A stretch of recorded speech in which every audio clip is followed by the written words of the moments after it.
Bonjour chers amis, aujourd'hui je vais vous parler de Bitcoin et de crypto-monnaie. Bon, à la base j'avais plein de gens qui sont censés faire une vidéo avec moi mais ils ont pas envie, ils ont peur. Donc en fait je vais la faire tout seul parce qu'il s'est dégonflé, il trouve des slogans géniaux, épargner pour gagner c'est lui, mais là pour parler devant la caméra il a pas envie. La dédicace, ça sera pas coupé. Maintenant que je vous ai dit ça, je voulais vous parler de Bitcoin.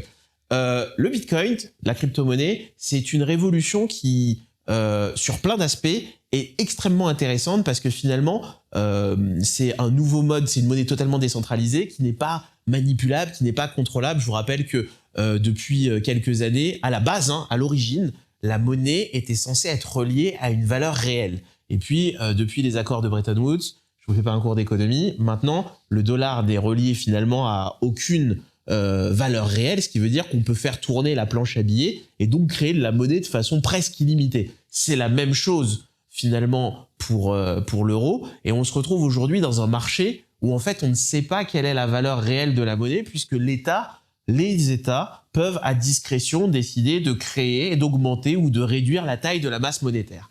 Et ce qui a rendu l'idée du Bitcoin au début extrêmement intéressante et de la crypto-monnaie en général, c'est d'avoir finalement cette logique de monnaie décentralisée qui soit réellement une unité de mesure, en fait, entre guillemets, qui soit fiable, non contrôlable et non maîtrisable, en fait. Et notamment, je vais pas vous mentir, je me considère pas comme un expert de la crypto-monnaie parce que le sujet m'intéresse. En tant que gestionnaire de patrimoine, j'ai un peu d'actifs dans la thématique, mais on va dire qu'on apprend tous au fur et à mesure parce que finalement c'est un marché qui est en pleine mouvance. Donc j'aurais pas la prétention comme certains oracles de vous dire ça donnera ça ou ça fera ça parce que dans les faits j'en ai pas la moindre idée et j'ai pas encore trouvé la solution pour avoir une boule de cristal.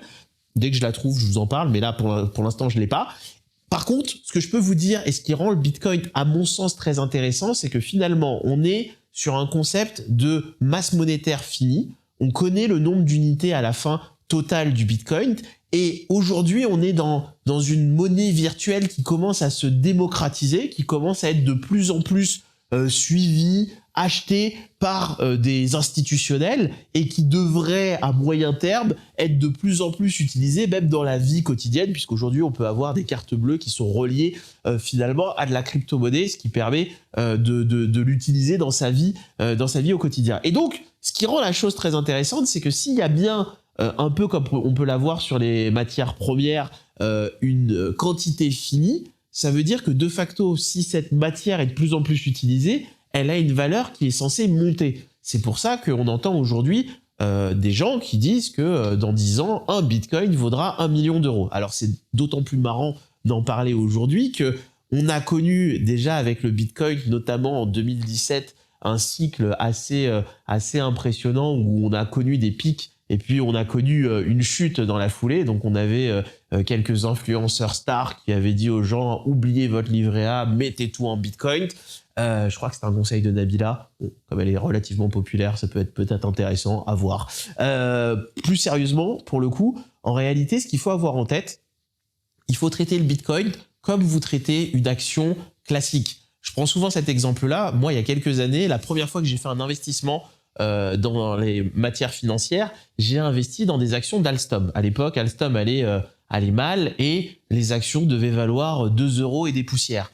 Et donc, avec un ami d'enfance, on s'est dit « Oh, c'est sûr, c'est l'affaire du siècle. Des actions à 2 €, ça tombera pas plus bas. » On a bossé tout l'été, on a mis nos 2000 € sur des actions dans un compte titre chez ING. Et là, je vous le donne en mille.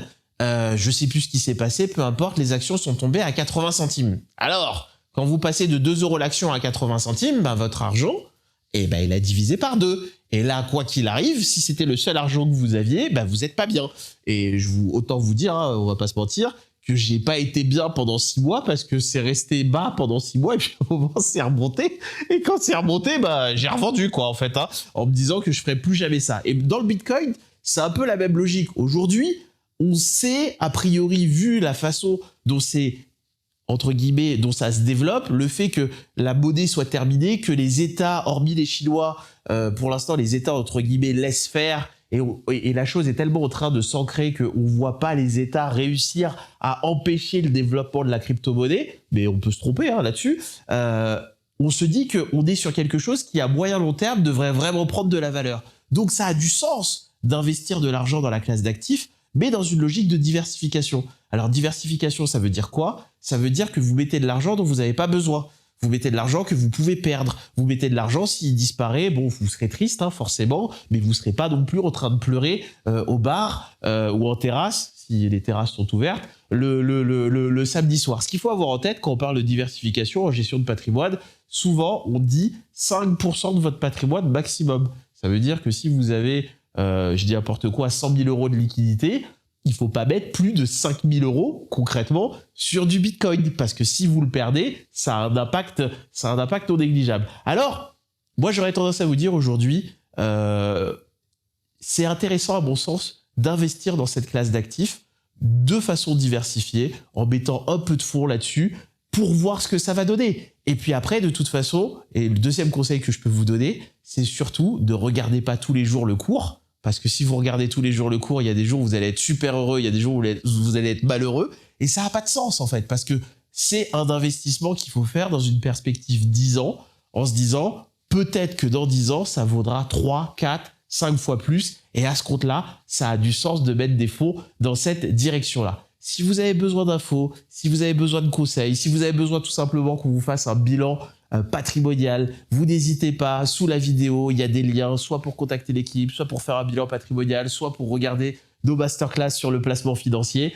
Vous regardez, vous nous contactez, c'est gratuit comme d'habitude, avec plein de plaisir et d'amour, donc surtout n'hésitez pas et pensez à ça, il faut épargner pour gagner. À très vite.